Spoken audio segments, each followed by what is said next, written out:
मैं सिर्फ ये कह रहा हूं, सिर्फ सनातन धर्म के ही सारे त्योहारों के साथ दिक्कत है और उसमें ये एक सिस्टमैटिक, जो अपने आप को प्रोग्रेसिव, बहुत मॉडर्न लोग बोलते हैं, ये जो एक्सट्रीम लेफ्टिस्ट सोच है कि होली पे पानी बर्बाद होता है मत करो, दिवाली पे पटाखों से, सारा पोल्यूशन पटाखों से हो रहा था, अब उससे उठ के दीपक पे आ गया है कि दीपक मत जगाओ, ग्लोबल वार्मिंग हो रही है, लाइट मत जलाओ। क्रिसमस पे कोई नहीं बोलता, बड़े दिन पे पूरा नॉर्थ अमेरिका और पूरे यूरोप में लाइटें जलती हैं, आज तक कोई नहीं बोलता।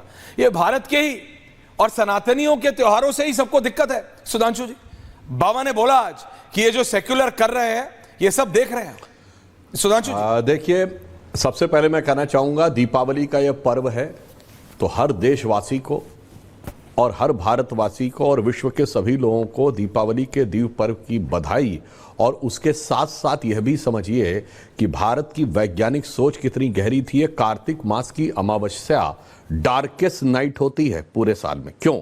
इस समय ज्योतिष के अनुसार माना जाता है सूर्य अपनी नीच राशि पर होता है, तुला राशि पर, परंतु एंगल के हिसाब से देखें तो इस समय अर्थ जो है सबसे फारदेस्ट और सबसे डार्केस्ट एंगल पर होती है सूर्य के साथ, इसलिए अमावस्या होती है। ये कोई प्रूवन फैक्ट है, इसमें कोई किंतु परंतु नहीं। तो पहले तो इस बात पे हमें गर्व करना चाहिए। अब देखिए, उससे एक दिन पहले धन्वंतर त्रयोदशी होती है, जो आयुर्वेद के देवता माने गए भगवान धन्वंतरी, और भगवान धन्वंतरी ने आयुर्वेद दिया है और ये हमारे धर्म ग्रंथ का हिस्सा है और इतना ऑथेंटिक डॉक्यूमेंटेड साइंटिफिक डॉक्यूमेंट है ये कि WHO ने जो एक international centre for traditional medicine बनाया है, उसका केंद्र भारत के जामनगर में है। चूंकि आयुर्वेद ही एकमात्र ऐसा ट्रेडिशनल मेडिसिन की विद्या है जिसका बाकायदा डॉक्यूमेंटेड और ऑथेंटिक चीजें जो साइंटिफिकली वेरीफेबल है वो है। अब आप देखिए, अगले दिन क्या होता, अन्नकूट होता है। यह प्रूवन है कि बरसात के बाद अब प्रकृति में रसों को पुष्ट होना शुरू होता है। देखिए, फल भी इस समय से अपने वो गेन करते हैं, शरीर के अंदर भी रसों की पुष्टि होती है। अगर आप कहें तो हेल्थ में गेन करने के लिए, जिनको स्वास्थ्य लाभ करना हो, तो ये समय अब से लेके सबसे अच्छा माना जाता है। पहले तो इस बात के लिए सबको ईमानदारी से भारतीय संस्कृति की ज्ञान परंपरा का सम्मान करना चाहिए। अब मैं आता हूं राजनीति वाली विषय पे, तो मैं कहना चाहता हूं एक और दृष्टि से, यह दीपावली आज हर भारतवासी के जीवन की पहली दीपावली है, क्योंकि 5 शताब्दियों के बाद श्री राम लला विराजमान अपनी पूर्ण भव्यता दिव्यता के साथ श्री राम मंदिर में प्राण प्रतिष्ठित होने के बाद आए हैं। और जो अनुराग भदौरिया जी ने कहा वही तो मैं कह रहा हूं। राम राज्य का आदर्श था, बैर न कर काहू सन कोई, राम प्रताप विषमता कोई। किसी से कोई बैर नहीं है, सारी विषमता खो दी। इसलिए श्री राम जन्मभूमि न्यास ने जब श्री राम जन्मभूमि की प्राण प्रतिष्ठा किया तो सबको बुलवाया। राम मंदिर के विरोध में खड़े रहने वाली कांग्रेस को भी बुलाया, राम मंदिर पर गोलियां चलवाने वाली समाजवादी पार्टी के अध्यक्ष अखिलेश यादव को भी बुलवाया, और बाबरी पक्ष के मुख्य पैरोकार इकबाल अंसारी को भी बुलाया, जो जीवन भर 2 पीढ़ियों से हाशिम अंसारी और इकबाल अंसारी लगे रहे, उनको भी बुलाया।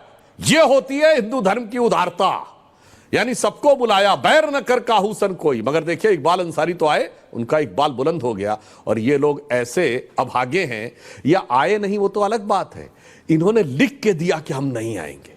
इन्होंने लिख के दिया हम नहीं आएंगे। कोई किसी को शादी में बुलाता तो लिख के नहीं दिया जाता कि हम नहीं आएंगे, अरे जाइए जाइए, नहीं जाइए नहीं जाइए। मगर ये वो लोग हैं, कांग्रेस और समाजवादी पार्टी, हम कह रहे हैं सभी धर्मों का सम्मान है, मजार पे जाने में, इनका सिजदा करने में कोई समस्या नहीं है, मगर राम मंदिर पे कोई नहीं जाता। और कांग्रेस तो वो पार्टी है जिसकी 3 पीढ़ियों ने बाबर की कब्र पे जाके सजदा किया है। 1959 जवाहरलाल नेहरू, 1968 इंदिरा गांधी और 2005 राहुल गांधी अलॉन्ग विद मनमोहन सिंह। और नटवर सिंह ने अपनी किताब one life is not enough में लिखा है कि 1968 में जब इंदिरा गांधी सजदा कर रही थी तो मैं उनसे चंद फीट की दूरी पर खड़ा हुआ था, और बाबर की कब्र पे सजदा करना अपने आप में एक अलग अनुभव है, और अगर वो इंदिरा गांधी के साथ हो तो उससे बड़ा अनुभव नहीं हो सकता था। और ऐसा लगता था कि तमाम सदियां सिमट कर एक लम्हे में आ गई।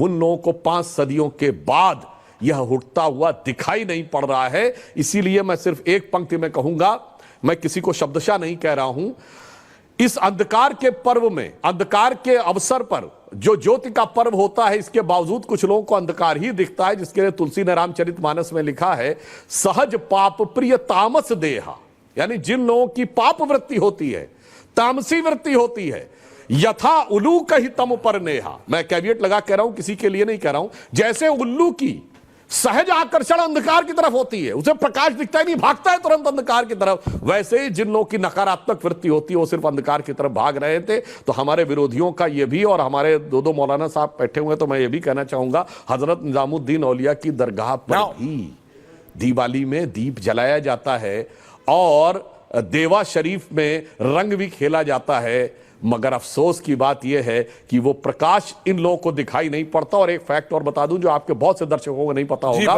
22-23 दिसंबर 1949 की रात को जब श्री राम लला विराजमान प्रकट हुए थे तो ये कहा गया एक दिव्य रोशनी दिखाई पड़ी, दिव्य रोशनी दिखाई पड़ी, और उसके बाद श्री राम की मूर्तियां वहां पे आई। और वो दिव्य रोशनी देने की गवाही मजिस्ट्रेट के सामने किसने दी है? यूपी पुलिस के एक सिपाही अब्दुल बरकत ने। अब्दुल बरकत को रोशनी 49 में दिख गई थी, और इस भव्यता के बावजूद कुछ लोगों को रोशनी 2024 में नहीं दिख रही है। इसके लिए हम क्या कर सकते हैं? उन्हें नजर बदलनी चाहिए। नजारा तो बहुत सुंदर दिख रहा है।